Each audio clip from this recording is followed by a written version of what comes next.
Bem-vindos ao Da Capa à Contra Capa. Eles tratam de quem precisa, mas também precisam de apoio.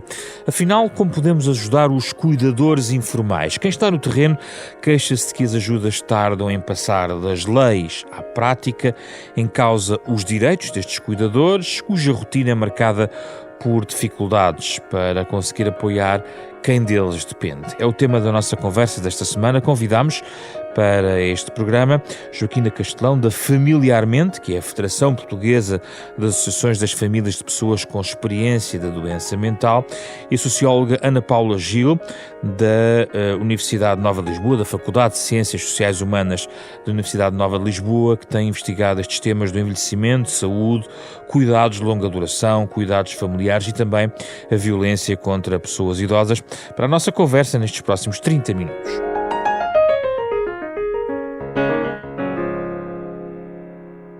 Muito obrigado pela vossa presença aqui em estúdio. É um gosto recebê-las aqui. Vamos começar pelo Estatuto do Cuidador Informal. Naturalmente não podíamos passar ao lado de uma das medidas que foi tão reclamada, surge e tem as lacunas que já vamos identificar.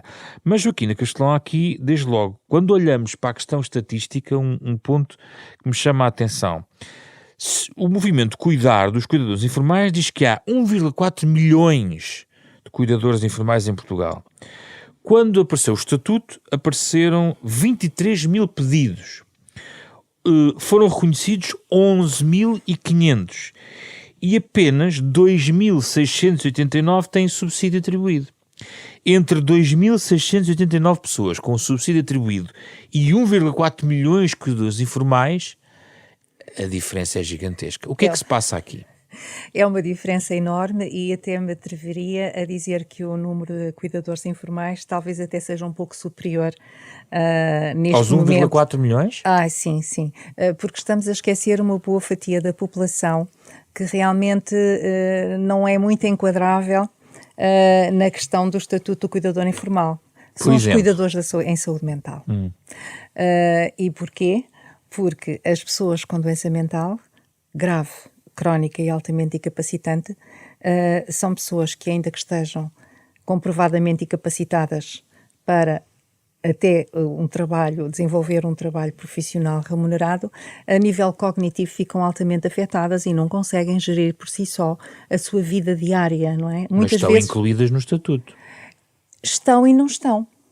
Porque quando é exigido ao cuidador informal principal, e quando é exigido ao respectivo cuidado, a pessoa de quem que vai ser cuidada, que tenha o apoio, um dos apoios, que é o da pessoa, apoio da terceira pessoa, ou apoio, portanto, o doente mental raramente tem acesso a esse apoio para o próprio doente. Não sei se me faço entender. Vamos explicar às pessoas, o cuidador informal principal é aquele que tem a principal responsabilidade? É o que tem a principal responsabilidade, aquele que eventualmente poderá ter acesso ao tal subsídio complementar, mas para isso também precisa que não beneficie de nenhuma pensão de invalidez ou de qualquer pensão resultante do trabalho que desenvolveu. Exatamente. Porque nós temos cuidadores, não podemos pensar que os cuidadores são só pessoas em idade ativa.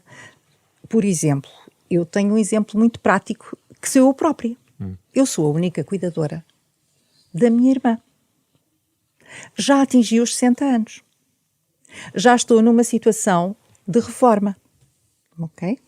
Mas em não resultado pode do meu... acumular. Exatamente. Portanto, ainda que dedique todo o meu tempo aos cuidados que presta à minha irmã, dado que ela foi diagnosticada há mais de 30 anos com uma doença grave, crónica e altamente incapacitante, neste caso doença mental, mas ela, felizmente, a nível motor, é funcional. Logo, não tem direito a beneficiar do apoio da tal dita terceira pessoa, e há mais uma ou duas na legislação, que depois aqui a professora poderá apurar melhor. Portanto, eu fico logo excluída, por vários motivos. Não é? Não só porque já usufruo de uma pensão, em resultado do trabalho que desenvolvi como titular, não é?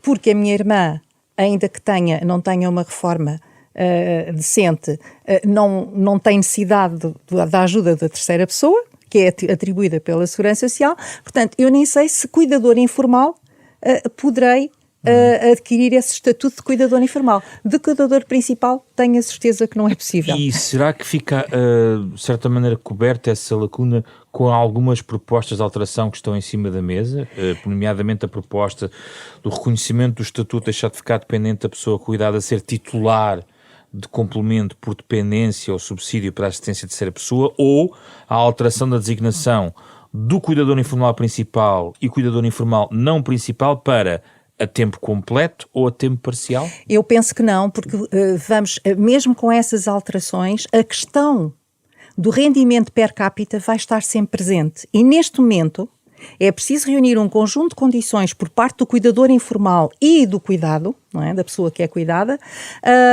que realmente a pessoa tem que ter o rendimento agregado familiar, em que está incluído a pessoa cuidada, tem que ser inferior ao do salário mínimo nacional. Portanto, é preciso realmente um rendimento muito baixo de um agregado familiar para poder receber o subsídio. Ana Paula Gil, então ajude-nos aqui também a ver a sua perspectiva sobre como chegamos aos 2.689 com o subsídio atribuído para 1,4 milhões, dizendo aqui Joaquina Castelão que ainda poderá ser muito maior na sua percepção. Certo. Antes de mais, agradeço o convite. Estar aqui Obrigado. é com todo o gosto. Eu, praticamente há 20 anos que me interesso pela problemática dos cuidadores informais. Tem havido na Europa vários inquéritos no qual Portugal tem e houve um valor que foi identificado, 800.027.000 cuidadores em Portugal. Este inquérito, que foi o SHARE, que é o Inquérito à Saúde, Envelhecimento e Reforma na Europa, de facto estimou que em Portugal 9% da população presta cuidados, 8% diariamente e 1% semanalmente. São, sobretudo, mulheres, 70%, mulheres com mais de 50 anos que cuidam, e este inquérito de facto foi importante, mas tem uma lacuna porque é muito direcionado para a população idosa e obviamente que exclui, por exemplo, crianças deficientes, adolescentes. Com doenças crónicas também. Exatamente. E, portanto, no entanto, temos um inquérito importante que ocorre de 5 em 5 anos, que é o Inquérito Nacional de Saúde, que pela primeira vez estima que em Portugal 12% da população cuida, pessoas com mais de 15 anos, ao longo da vida, cuida de alguém com problema de saúde. E problema de saúde que pode ser de âmbito físico ou mental. A maioria são mulheres em idade ativa, bem como também uma outra problemática que eu me tenho debruçado, que são as mulheres que são forçadas a sair do mercado de trabalho para cuidado. E isto é transversal ao ciclo de vida e é transversal a todas as classes sociais. E, portanto, atenta a estas questões do estatuto do cuidador, desde 2021 tenho feito focus group a mulheres e homens, bem como entrevistas, para perceber qual é a experiência, quais são as dificuldades, como é que as pessoas têm acedido ao estatuto e qual é a avaliação que fazem.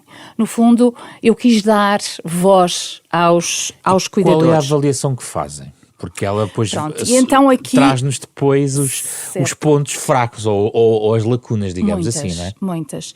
Primeiro, eu penso que nós temos que olhar para o Estatuto do Cuidador como algo muito importante que ocorreu na sociedade portuguesa. Isto porque em 2018, 2019, um grupo de cuidadores, criou-se um movimento social para dar visibilidade ao papel que os cuidadores têm na nossa sociedade. E isso foi muito importante e chama a atenção também, de facto, as plataformas digitais foram importantes nesse reconhecimento. E na altura isto deu origem à Lei 100 de 2019.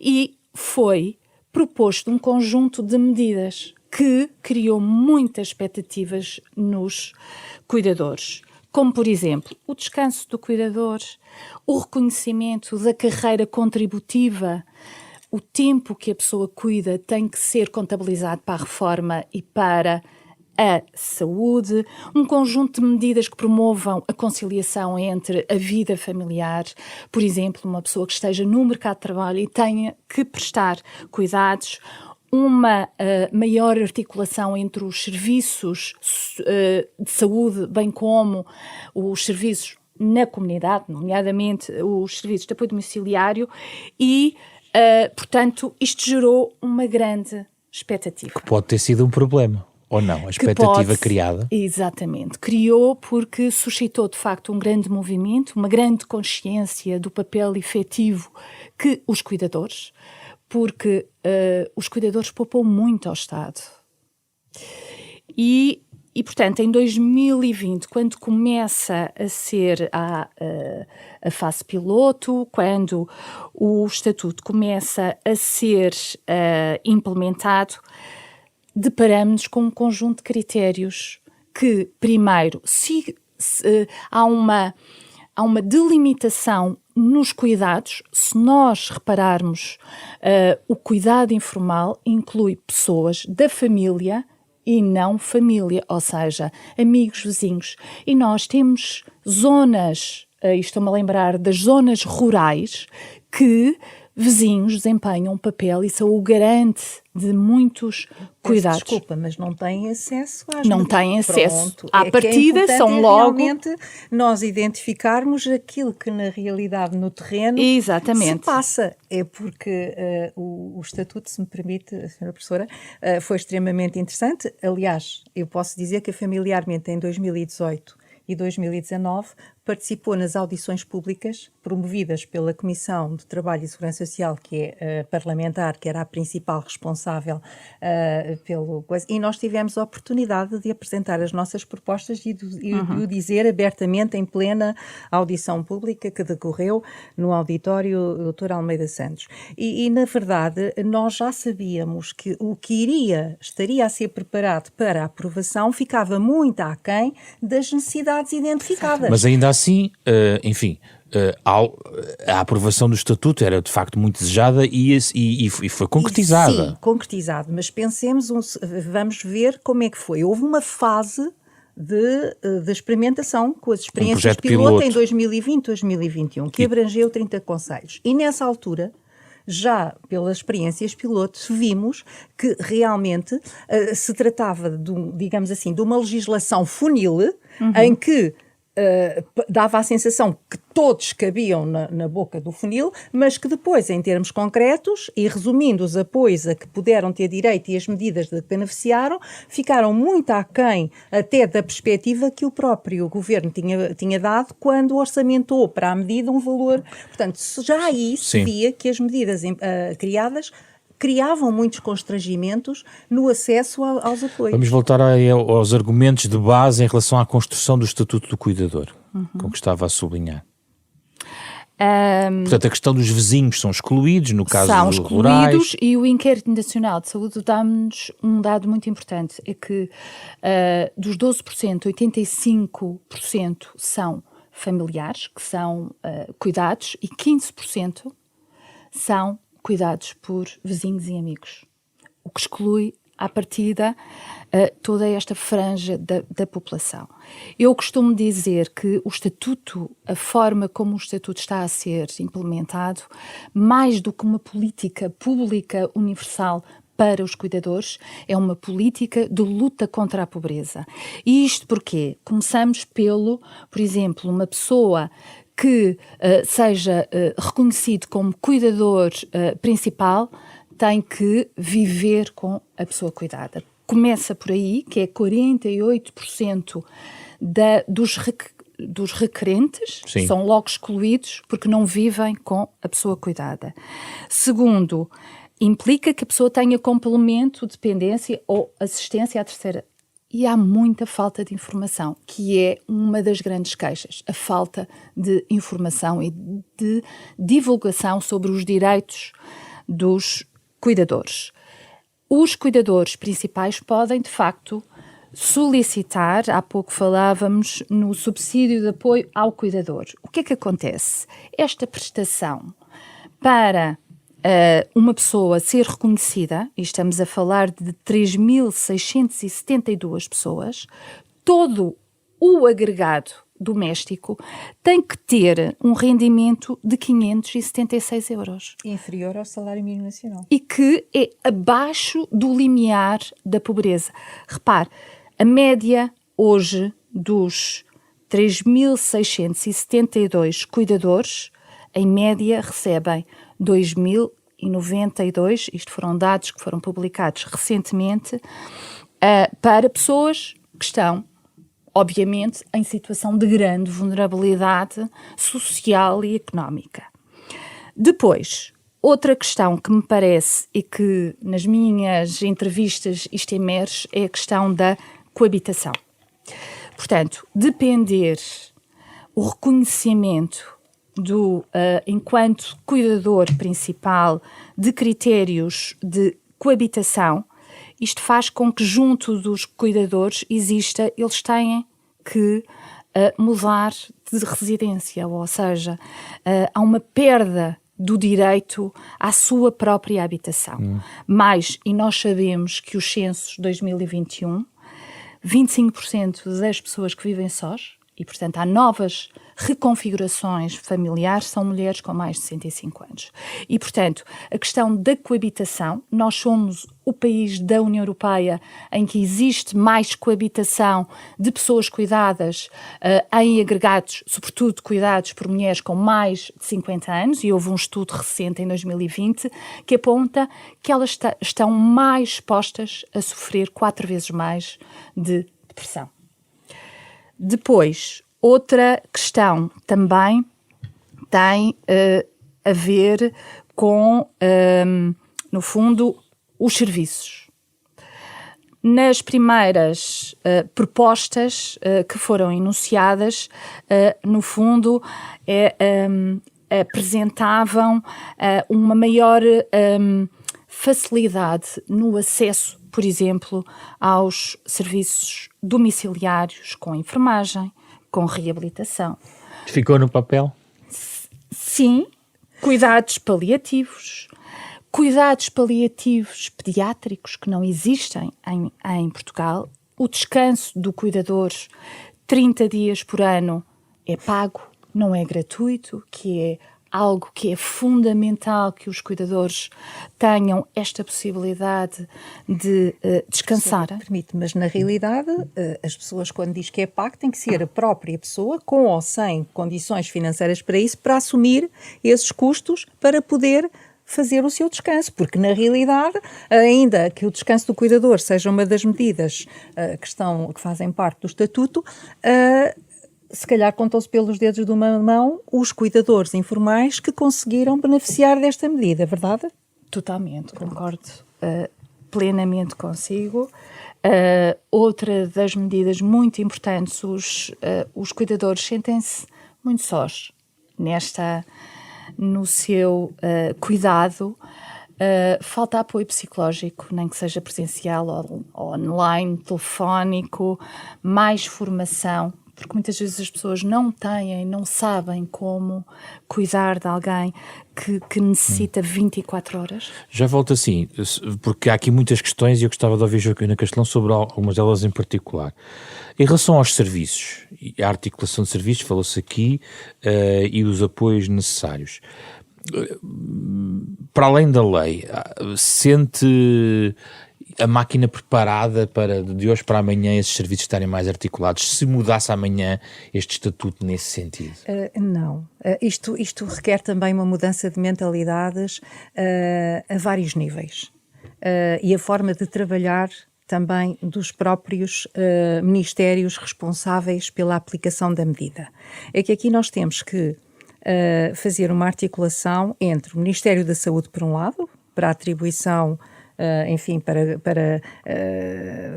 como é que se diz, por causa da questão de invalidez, sim, da atribuição do grau de invalidez da pessoa, do cuidado, e também atestar a capacidade do cuidador, porque o cuidador informal tem que estar com as capacidades plenas, segundo diz o Estatuto, para poder prestar os cuidados. Portanto, e a por outro articulação lado, com a Segurança Social. com a Segurança não é? Social, a saúde, a justiça muitas vezes, porque há determinadas situações, por exemplo, que há algumas das pessoas nos jovens, a questão do maior acompanhado, mesmo na questão das crianças e dos jovens, que também muitas vezes portanto, decidido pelo tribunal a forma de quem cuida, como cuida e que tipo de cuidados é que tem que prestar, e o mesmo acontece aos adultos.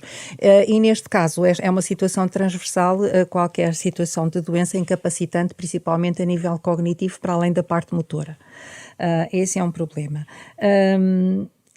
Realmente é complicado, porque não é só a questão de passar a informação ao cuidador e ao cuidado, à população em geral, porque essa informação até vai passando. Porquê? Porque a própria sociedade, como a professora já há bocadinho referiu, se encarrega de promover debates, enfim, falar sobre o tema. A questão aqui é que o que nós precisamos realmente corrigir e alterar é a dinâmica como o serviço funciona e como as coisas estão a funcionar. Mas a informação faz, digamos, falta para que mais pessoas tenham acesso ao Estatuto, para é isso? Não será bem assim, porque o Estatuto é sempre limitativo. Então, face à forma como está criado. A questão aqui é no acesso à informação e a poder requerer alguns benefícios. Se depois eles são concedidos ou não, já é diferente, não é?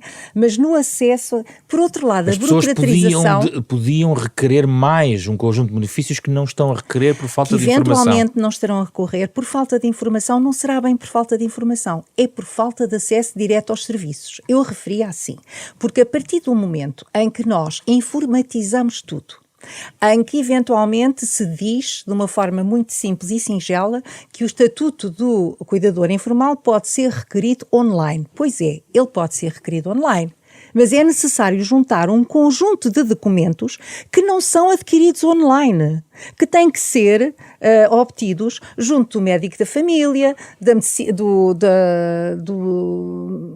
Saúde Pública, do médico de Saúde Pública, do Tribunal. Portanto, há um conjunto de documentos que fazem parte do processo de requerimento, enfim, na tentativa de beneficiar destes apoios, também que é preciso passar por vários serviços. E, portanto, esta questão do online é simples se nós tivéssemos apenas que fazer uma simples declaração de intenções, que não é o caso. E, por outro lado, aqui há processos que são relativamente morosos, até na atribuição dos atestados multiuso, que são sem esse atestado multiuso que é atribuído à pessoa com a doença incapacitante, muitos dos outros processos caem pela base, não é? Pronto.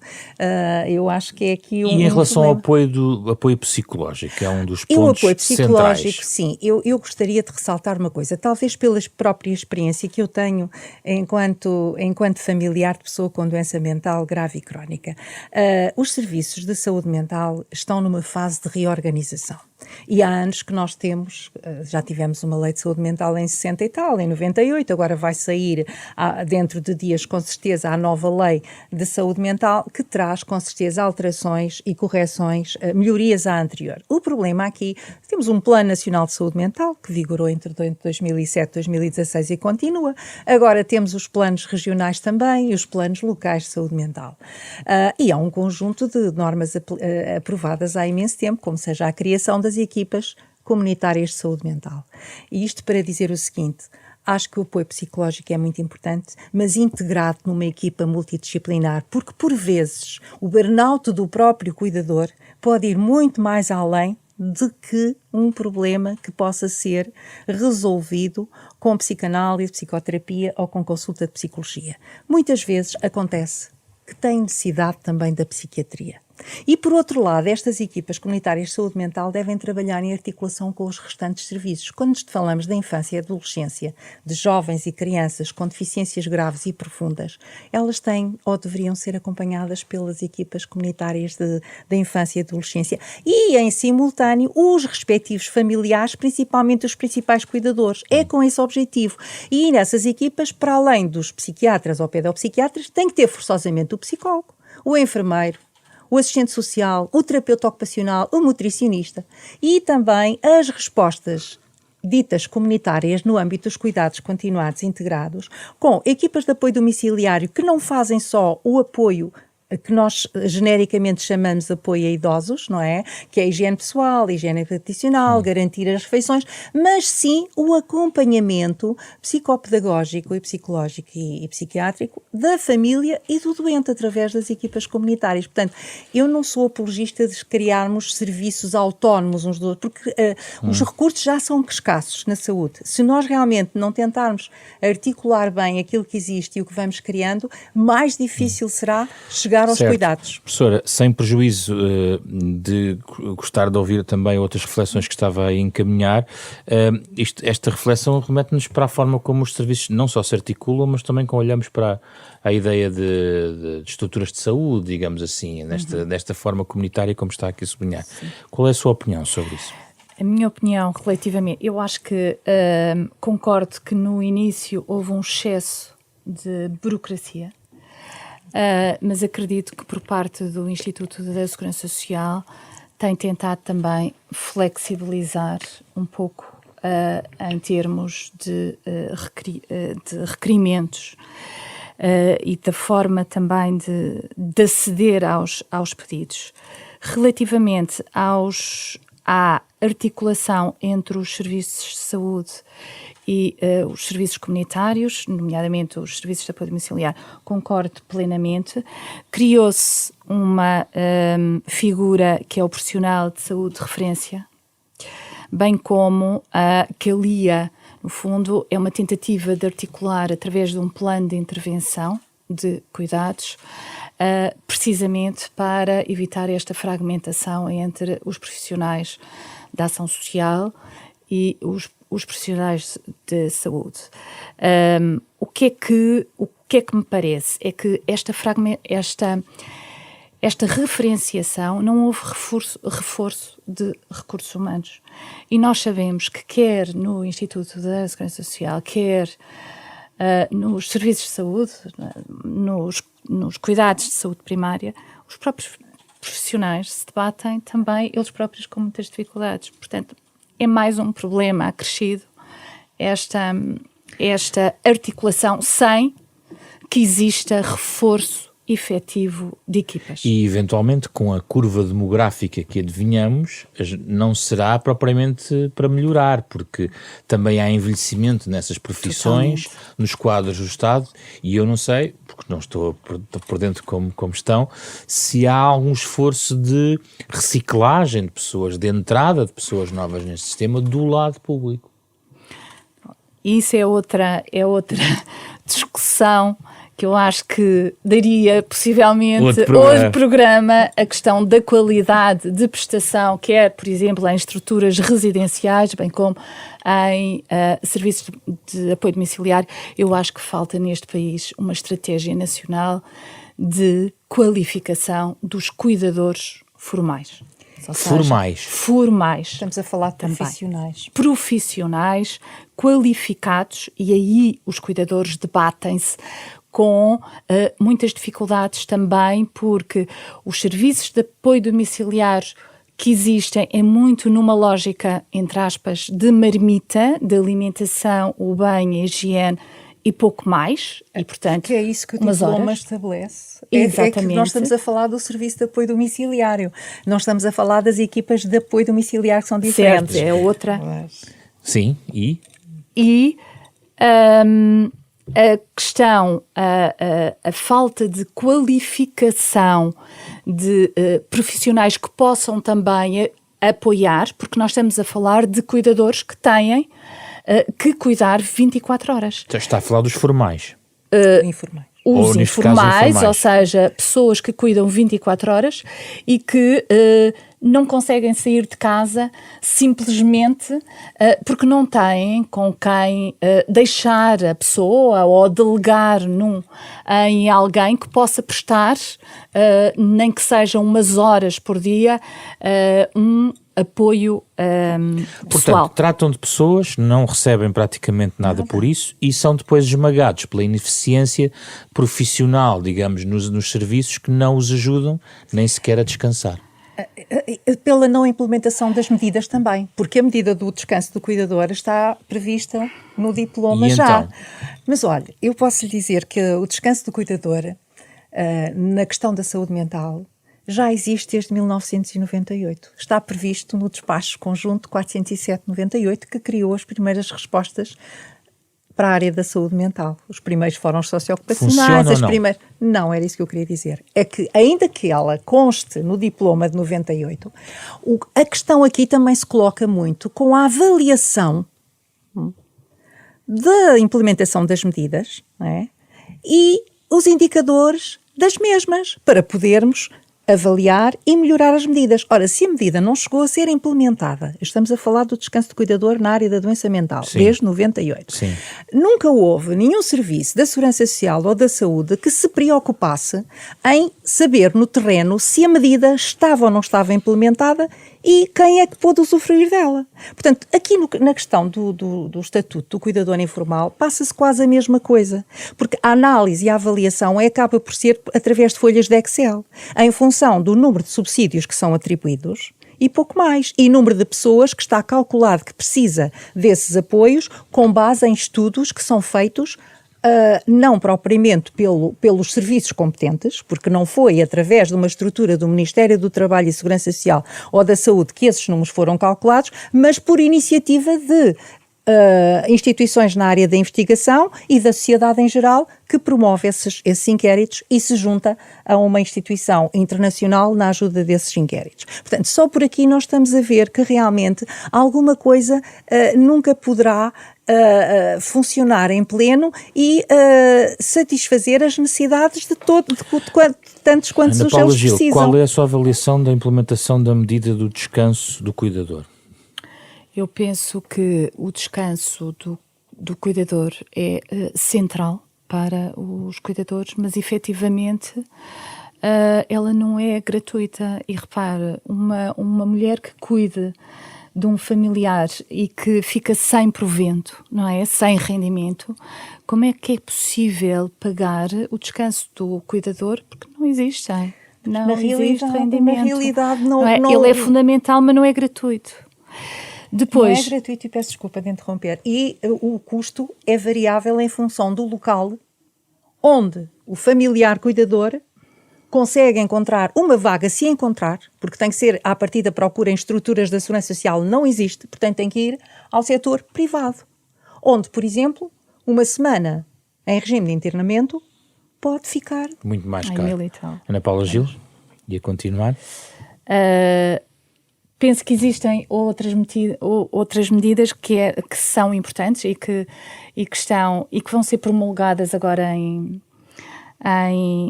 abril, que tem a ver com a questão da conciliação entre a vida profissional. Podemos explicar exatamente o que é que está a ser trabalhado? O que é que vai ser trabalhado, ou seja, o que é que no âmbito da agenda do trabalho digno, para o cuidador não principal, o que é que significa? O cuidador que presta cuidado, que não vive, pode não viver em coabitação, que exerce uma profissão e tem a ver com medidas de apoio ao trabalho, nomeadamente teletrabalho, licença anual 5 dias, mas que não é pago, e que tem que ser, e a pessoa tem que avisar a entidade patronal 10 dias antes, o que me parece que é um contrassenso, porque as faltas, muitas vezes os próprios cuidadores, há imprevisibilidade e têm que faltar e, portanto,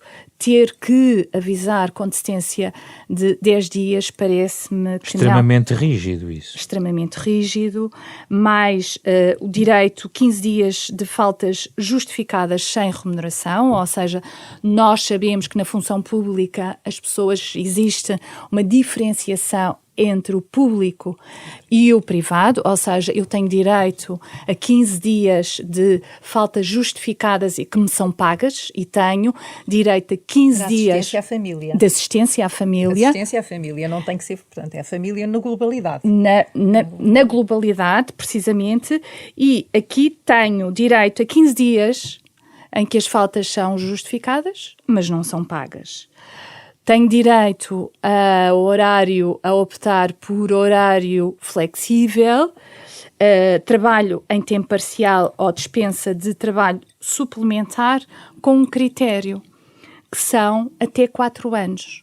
Em mim não me faz muito sentido. Porquê? Porque existem doenças crónicas que os cuidadores podem cuidar durante 5, 10, 15, 20, 30 anos, como eu já tive a oportunidade de entrevistar. Mas isso não tem que ser aferido caso a caso, ou seja, a lei também tem que ter uma, digamos, uma latitude, não é? Até 4 anos ou... É muito limitativo na sua Eu penso que é muito limitativo, devia ser o tempo que a pessoa presta cuidados e em que existe um reconhecimento em que é testado pelo médico que segue o doente das necessidades. E havia ainda uma proposta, há uma proposta em cima da lei de alteração do Estatuto do Cuidador para que se propõe o alargamento da licença parental. Isto era uma proposta, não é aquilo que vai ser promulgado, inicial até 1 ano para os titulares de direitos de parentalidade a quem seja reconhecido o Estatuto de Cuidador informal. O pai de uma criança... A quem seja reconhecido. Que precise de apoio. Mas para nós já vimos que os condicionalismos... Para ser reconhecido são... Para ser reconhecido. Há muitos obstáculos. Portanto, há muitos obstáculos. Pode agora comentar aquilo que queria dizer do ponto de vista laboral. Relativamente do ponto de vista laboral, eu sinceramente eu não posso ficar satisfeita com aquilo que irá ser proposto ou que está para ser aprovado. Porque as questões de ordem laboral relativamente às faltas que a pessoa pode vir a dar, mas que não tem direito à remuneração. Se não tem direito à remuneração, desconta para tudo. Para a reforma, para tempo de serviço, para progressões. Portanto, a questão de faltar mais 5 dias por ano para assistência à família, mas com 10 dias de antecedência, não é suficiente. Não vai resultar. E muito poucas pessoas vão beneficiar. Nós não nos podemos esquecer que o mercado de emprego é altamente competitivo. As pessoas que realmente sejam menos assíduas, cujas faltas sejam justificadas, mas não são remuneradas, eventualmente correm o risco de perder o emprego mais dia menos dia, principalmente porque há os contratos a prazo, há situações, portanto, eventualmente não prejudicará as pessoas que têm um emprego certo e definido, por exemplo, na administração pública ou em empresas públicas, mas toda a gente que trabalha no setor privado tem problemas quanto a isso. O teletrabalho, eventualmente só se pode aplicar a algumas das profissões e é preciso que a instituição, que é a entidade empregadora, assim concorde, não é? Porque se uma pessoa trabalha no supermercado, trabalha numa fábrica, não pode estar em teletrabalho. Portanto, o teletrabalho também é reduzidamente aplicado a uma determinada franja de trabalhadores por conta de outrem. Ou até por conta própria, nem se coisa. Portanto, a questão aqui é realmente mais complicada. E o que estava previsto em 2018, quando este processo de luta por um estatuto do cuidador informal estava no auge, em que também estivemos envolvidas, o que era pedido e que se pretendia era que realmente houvesse uma adaptação da legislação laboral, do Código do Trabalho, porque enquanto não for alterado o Código do Trabalho, criando essas condições de uma forma genérica e geral para todas as pessoas, vai ser muito complicado, porque depois vai depender da entidade empregadora aceitar ou não aceitar. Não sei se me faço entender. E se continuamos com os constrangimentos todos no acesso ao Estatuto do Cuidador Informal, muito menos pessoas vão ter esse acesso. Portanto, nesse aspecto eu peço desculpa, mas eu tenho que ser muito crítica, porque eu estou aqui em representação de mais de 2 milhões de famílias, porque a doença mental afeta 25% da população, de uma forma direta. Nós somos 10 milhões e 500 mil, 25% é muita gente, é 1 em cada 4 pessoas. E, portanto, cada doente mental tem ao seu lado, ou a viver consigo, ou muito próximo, um agregado familiar. E, portanto, eu tenho que defender todas essas famílias que muitas vezes estão a cuidar quando já elas também precisam de ser cuidados. Quantos cuidadores informais na área da doença mental nós não temos, com mais de 60 anos, que estão a cuidar de filhos? E neste lote de medidas todas, se alguém com o poder de decidir chegasse ao pé de si, Joaquina Castelão, e perguntasse qual é a medida mais premente, por um lado, e qual é a medida estrategicamente mais importante, o que é que identificava? Muito rapidamente. O mais importante para prevenir e combater o burnout em que estão os cuidadores informais é o descanso periódico do cuidador, como disse há bocadinho a professora, 30 dias no ano, mas eventualmente gozados de uma forma parcelar. É o mais urgente. É o mais urgente porque ajuda a aliviar um pouco a carga emocional, física, já não digo económica, porque a económica continua lá, a carga económica, ajuda um bocadinho. Mas isto que abrangesse todas as situações dos cuidadores, independentemente do estatuto de principal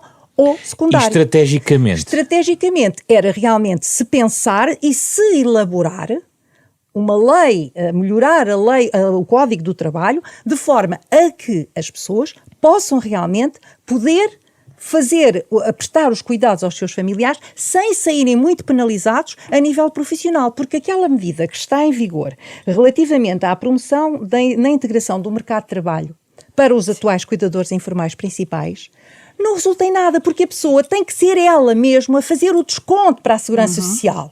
Eu acho que é importante referirmos isto. Tem que ser a própria pessoa a assumir o desconto sobre a hipotética remuneração que recebe para poder ter alguma garantia de em uns anos, não é, na sua pensão de invalidez ou de reforma. Portanto, isto tem que ser dito. Quer dizer, o Estado não...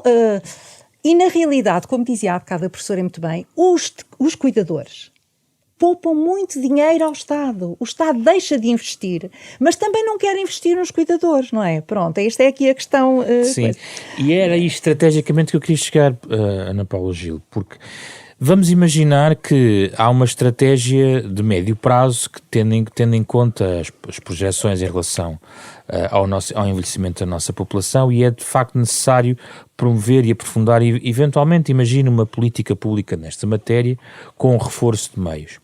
Se esse reforço de meios surgir através de mais cuidadores formais, isso só por si resolve e retira um pouco esta questão, porque de facto, como estão aqui a sublinhar, há um conjunto de trabalho não remunerado por ninguém, na verdade, que retira ao Estado esse trabalho. As famílias fazem este trabalho, na maior parte dos casos. A médio prazo, isso é uma estratégia que faz sentido? De todo. E isto porquê? Por um lado, face aos indicadores demográficos, as pessoas idosas vão viver cada vez mais e, portanto, esta garantia de termos cuidadores, mulheres disponíveis para cuidar, possivelmente vai ser reduzida. Porquê? Porque devido à participação da mulher no mercado de trabalho. E, em segundo lugar, este discurso não pode ser dissociado da maior investimento em equipamentos, e aí eu penso que tem havido falta de uma discussão pública relativamente aos equipamentos e à qualificação das estruturas. Eu estou a falar em respostas residenciais, quer para a deficiência, quer para estruturas residenciais para pessoas idosas, porque falta de facto uma estratégia nacional de qualificação e de reconhecimento destes profissionais que, bem ou mal, tentam muitas vezes fazer o seu melhor, mas penso que isto relaciona-se também com uma questão sensível, que é a questão do financiamento público, e penso que é importante que esse financiamento seja feito de modo a premiar a qualidade das respostas e a qualificação dos profissionais, que Diga. é indissociável, do meu ponto de vista, a existir políticas públicas de apoio às famílias que pretendem cuidar. Ou seja, há um debate em termos europeus que é o direito, se eu decido cuidar de alguém, eu tenho que ser protegida na reforma e na doença. E esse tempo tem que ser contabilizado como trabalho. Em Portugal não é. Há um discurso ideológico, muitas vezes, de a obrigação familiar, a responsabilidade da família, e a responsabilidade da família recai sobre as mulheres. Existe uma experiência modelo europeia? Algum país está a fazer? Existe. Quer dar-nos um exemplo para nós pesquisarmos também, quem nos escuta? Eu fiz precisamente essa comparação de algumas políticas que estão de apoio aos cuidadores na Europa, e há um exemplo que é referenciado, que é o caso da Dinamarca. A Dinamarca faz um contrato de trabalho com uma família que se dispõe a cuidar. E, mensalmente, essa família, esse cuidador, recebe um montante, mas não é um montante referente ao ordenado mínimo. Não, é referente ao ordenado médio na Dinamarca. Neste contrato, a pessoa está protegida na doença, tem férias, tem subsídios de férias e tem uma rede de apoio, de descanso do cuidador, e, portanto, o tempo que a pessoa, ao invés de estar no mercado de trabalho, está a exercer e é paga pelo Estado por esse trabalho. Porquê? Porque o conceito de cuidado não pressupõe uma obrigação familiar, mas é visto como uma prestação de trabalho, como trabalho. Mas é um investimento de um país. Estamos a falar de um grande investimento neste caso.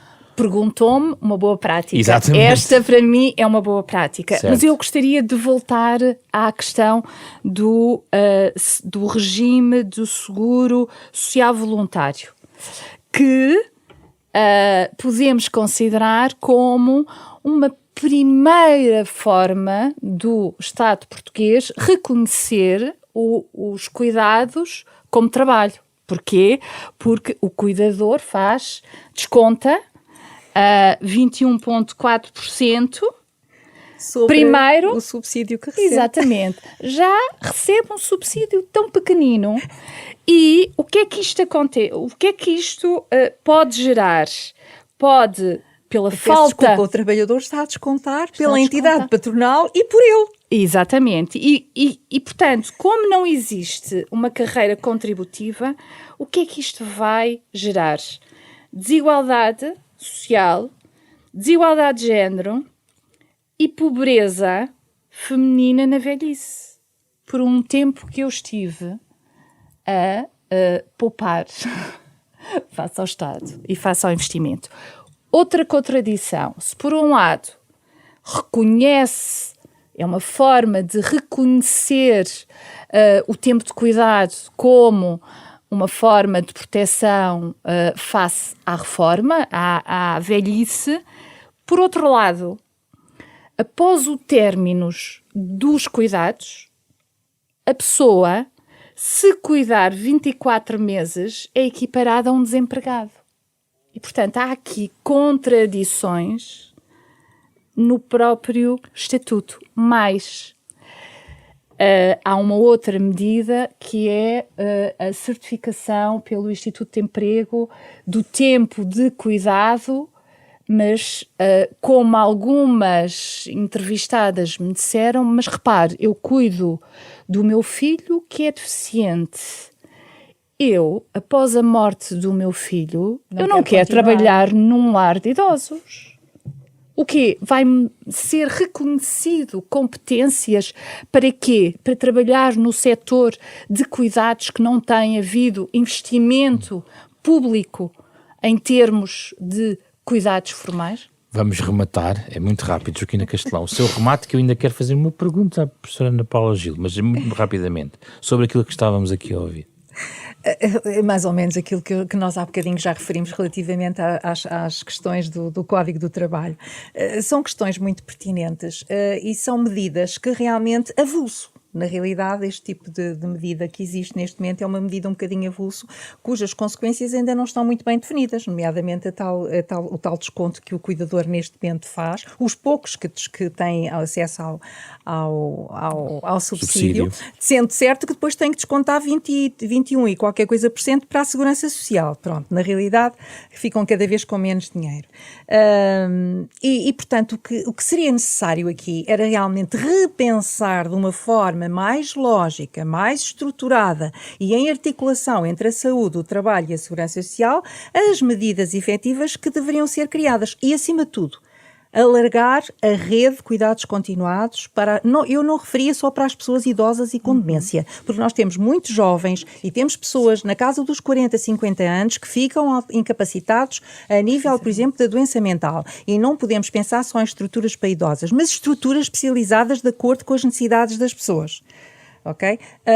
E nesse aspecto o Estado investe muito pouco, a sociedade também investe muito pouco, porque quando nós falamos de que precisamos de profissionais, de cuidadores profissionais, nós estamos a subentender que esses cuidadores profissionais não estão agregados ao centro de saúde, mas estão em estruturas residenciais adequadas e distribuídas pelo território de acordo com a densidade populacional. É isso também que nós precisamos. É de mais estruturas, de mais números de lugares e de mais capacitação e de levar a que as pessoas, mesmo com a doença, mantenham por mais tempo possível as suas capacidades. Ana Paula Gil, só uma última pergunta, porque tomei nota de que logo no início falou da luta contra a pobreza, dizendo que há aqui qualquer coisa que tem a ver com a luta contra a pobreza. Gostava que explicasse um pouco melhor a sua ideia e se faz sentido juntar um conjunto de problemas numa luta mais ampla também contra a pobreza.